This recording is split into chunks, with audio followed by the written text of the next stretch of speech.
Jane Eyre, Chapter 2. I resisted all the way, a new thing for me, and a circumstance which greatly strengthened the bad opinion Bessie and Miss Abbot were disposed to entertain of me.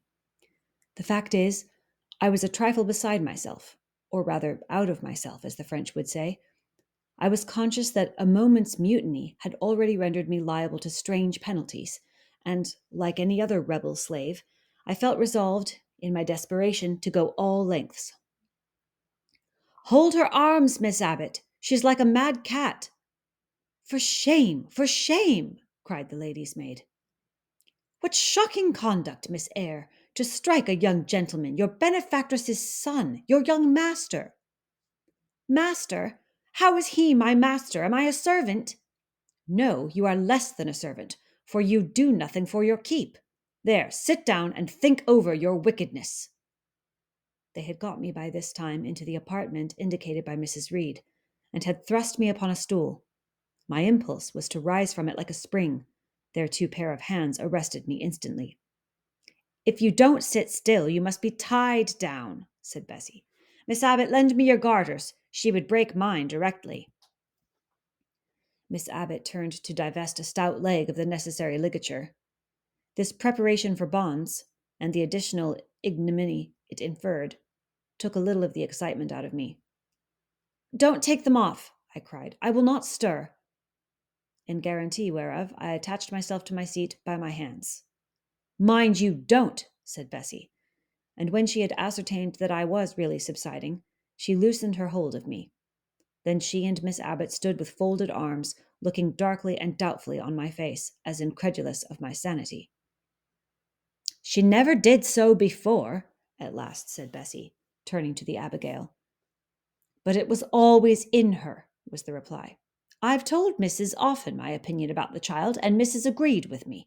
She's an underhanded little thing. I never saw a girl of her age with so much cover."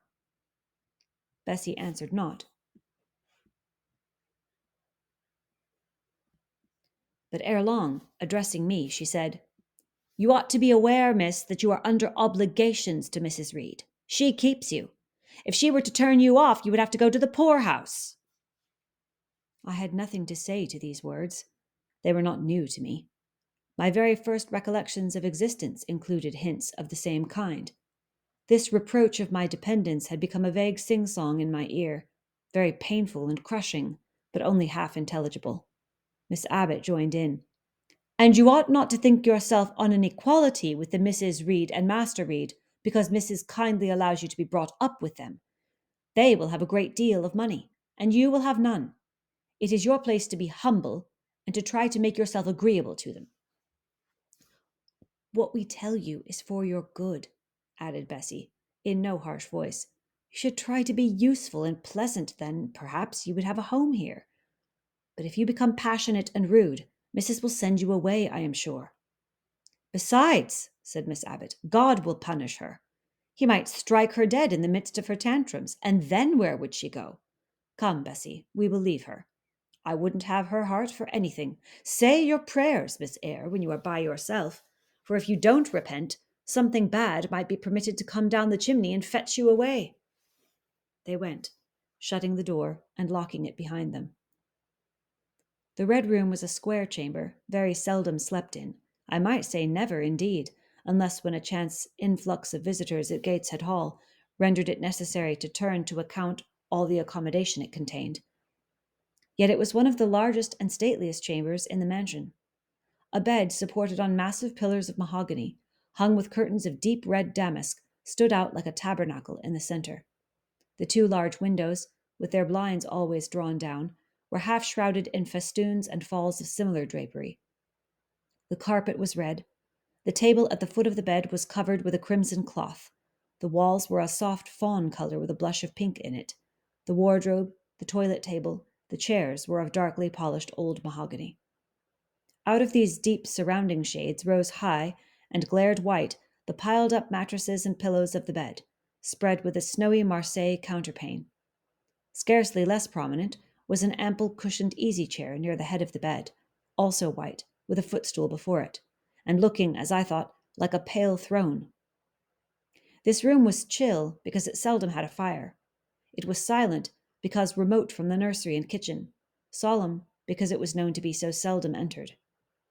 The housemaid alone came here on Saturdays, to wipe from the mirrors and the furniture a week's quiet dust, and Mrs. Reed herself, at far intervals, visited it to review the contents of a certain secret drawer in the wardrobe, where were stored divers parchments, her jewel casket, and a miniature of her deceased husband.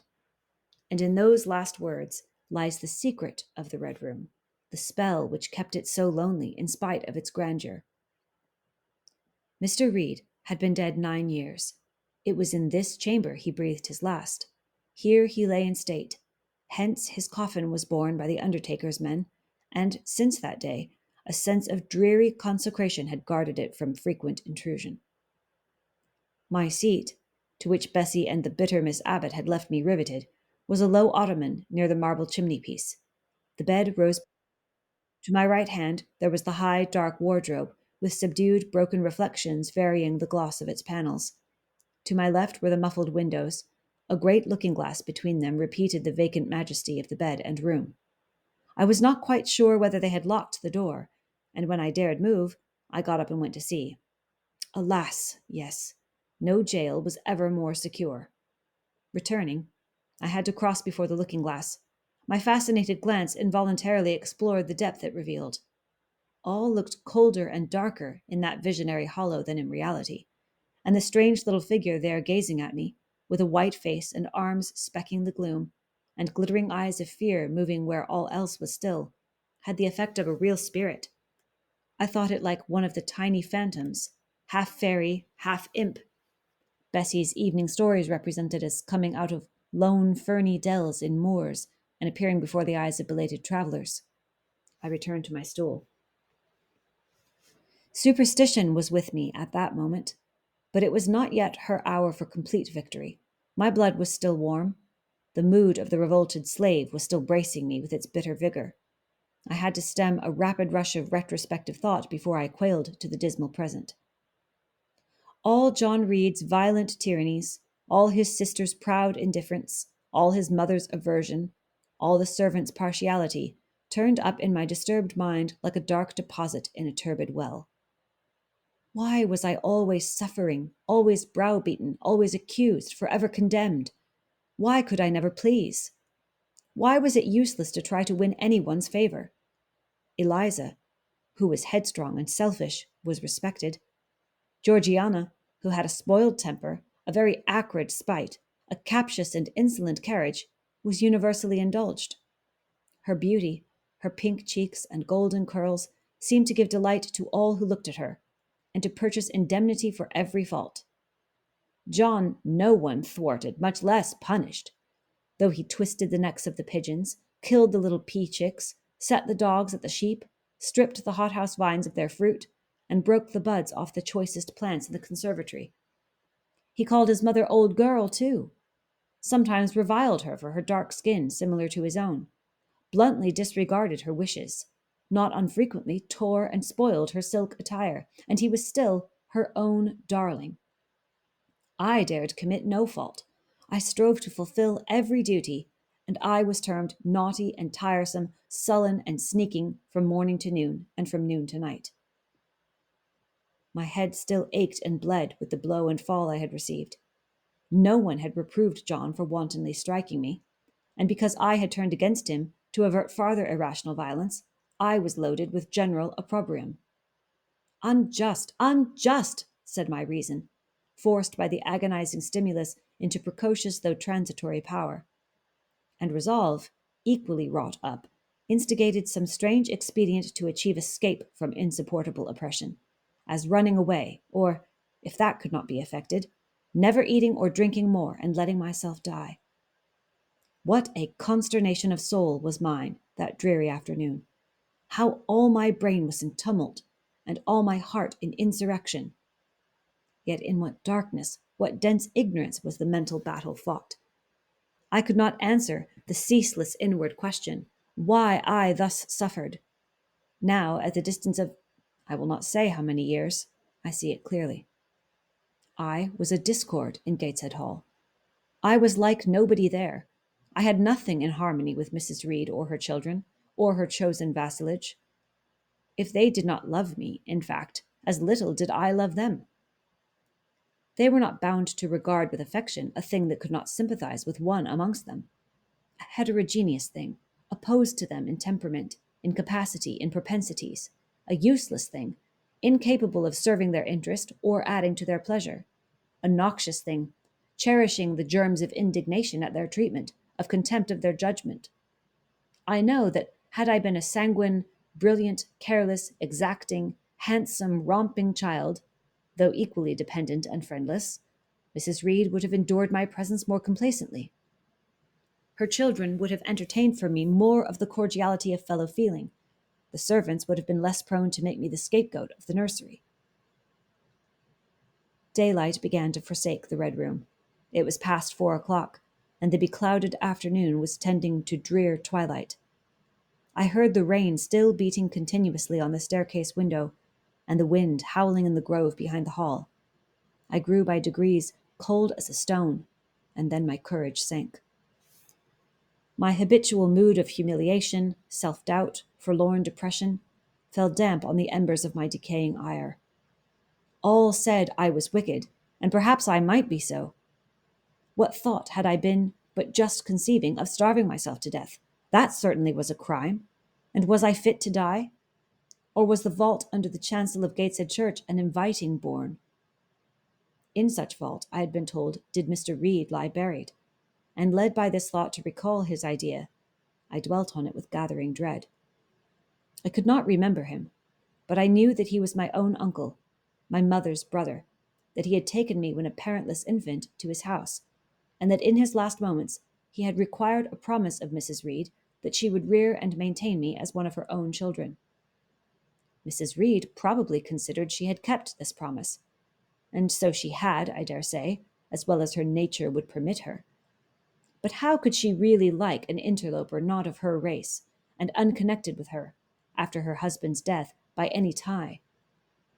It must have been most irksome to find herself bound by a hard-wrung pledge to stand in the stead of a parent to a strange child she could not love, and to see an uncongenial alien permanently intruded on her own family group. A singular notion dawned upon me. I doubted not, never doubted, that if Mr. Reed had been alive, he would have treated me kindly. And now, as I sat looking at the white bed and overshadowed walls, occasionally also turning a fascinated eye towards the dimly gleaming mirror, I began to recall what I had heard of dead men, troubled in their graves by the violation of their last wishes, revisiting the earth to punish the perjured and avenge the oppressed. And I thought Mr. Reed's spirit, harassed by the wrongs of his sister's child, might quit its abode, whether in the church vault or in the unknown world of the departed, and rise before me in this chamber. I wiped my tears and hushed my sobs, fearful lest any sign of violent grief might waken a preternatural voice to comfort me, or elicit from the gloom some haloed face bending over me with strange pity. This idea, consolatory in theory, I felt would be terrible if realized. With all my might, I endeavored to stifle it. I endeavored to be firm. Shaking my hair from my eyes, I lifted my head and tried to look boldly round the dark room. At this moment, a light gleamed on the wall. Was it, I asked myself, a ray from the moon penetrating some aperture in the blind? No. Moonlight was still, and this stirred. While I gazed, it glided up to the ceiling and quivered over my head. I can now conjecture readily that this streak of light was, in all likelihood, a gleam from a lantern carried by someone across the lawn. But then, prepared as my mind was for horror, shaken as my nerves were by agitation, I thought the swift darting beam was a herald of some coming vision from another world. My heart beat thick, my head grew hot. A sound filled my ears which I deemed the rushing of wings. Something seemed near me. I was oppressed, suffocated. Endurance broke down. I rushed to the door and shook the lock in desperate effort. Steps came running along the outer passage. The key turned. Bessie and Abbot entered. "Miss Eyre, are you ill?" said Bessie. "What a dreadful noise! It went quite through me," exclaimed Abbot. "Take me out! Let me go into the nursery," was my cry. "What for?" Are you hurt? Have you seen something? Again demanded Bessie. Oh, I saw a light, and I thought a ghost would come. I had now got hold of Bessie's hand, and she did not snatch it from me. She has screamed out on purpose, declared Abbot in some disgust. And what a scream! If she had been in great pain, one would have excused it, but she only wanted to bring us all here. I know her naughty tricks. What is all this? Demanded another voice peremptorily, and Mrs. Reed came along the corridor, her cap flying wide, her gown rustling stormily. Abbot and Bessie, I believe I gave orders that Jane Eyre should be left in the Red Room till I came to her myself. Miss Jane screamed so loud, ma'am, pleaded Bessie. Let her go, was the only answer. Loose Bessie's hand, child. You cannot succeed in getting out by these means, be assured. I abhor artifice, particularly in children. It is my duty to show you that tricks will not answer. You will now stay here an hour longer, and it is only on condition of perfect submission and stillness that I shall liberate you then. Oh, aunt, have pity. Forgive me, I cannot endure it. Let me be punished some other way. I shall be killed if... Silence! This violence is all most repulsive. And so, no doubt, she felt it. I was a precocious actress in her eyes. She sincerely looked on me as a compound of virulent passions, mean spirit, and dangerous duplicity. Bessie and Abbot having retreated, Mrs. Reed, impatient of my now frantic anguish and wild sobs, abruptly thrust me back and locked me in, without farther parley. I heard her sweeping away, and soon after she was gone, I suppose I had a species of fit. Unconsciousness closed the scene.